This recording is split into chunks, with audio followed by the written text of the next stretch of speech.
So my company, Happy Little Guillotine Studios, HLGstudios.com, we create branded content, scripted series for brands, and our whole thing is to do longer form scripted content to help sell kind of a brand's, not just their message, but them as a company themselves.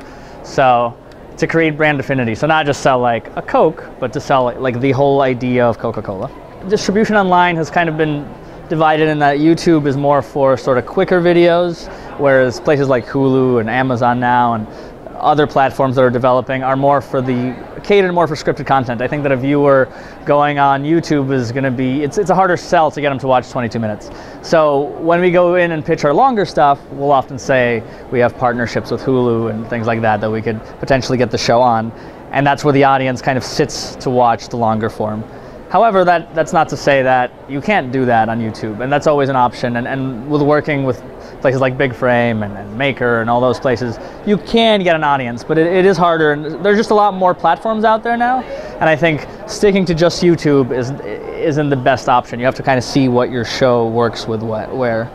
Yeah, you know, our company has kind of survived around YouTube, despite of YouTube. We haven't had any sort of partnerships with them, not really, and to me, the partner program in general feels very abusive in some regards, because the creators have to release videos every week. It's not enough budget for them. The content suffers. They suffer. They can't do anything else. They can't polish. They can't create better stories. And so, I mean, it's horrible, and they're exhausted. And so for us, it's better to work hard to get that big sale up front. So we'll do a full show for you for this amount of money. We'll do this and this, and then shoot that and then be done with it, instead of working all year, which is almost like slave labor.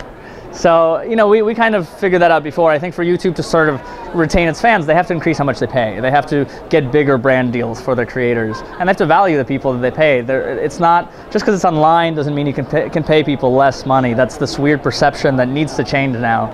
If we're creating great content, then you have to pay us as much as you pay TV people. So I think once that changes and YouTube figures it out, people will come back, but I think that's where people are going. They're looking for better deals. To do the scripted stuff that we do, it's expensive, it's more expensive, and we just can't build a show off of ad revenue. We need the money up front to create something good.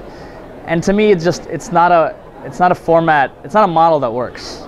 You know, I think again, it kills the art part of it. You become kind of just like, you're just making stuff as fast as you can, and just to get it out, people have to see it, and everything suffers. So for us, we really want to make good content, and we try to take the time and get a budget that, you know, will let us do that.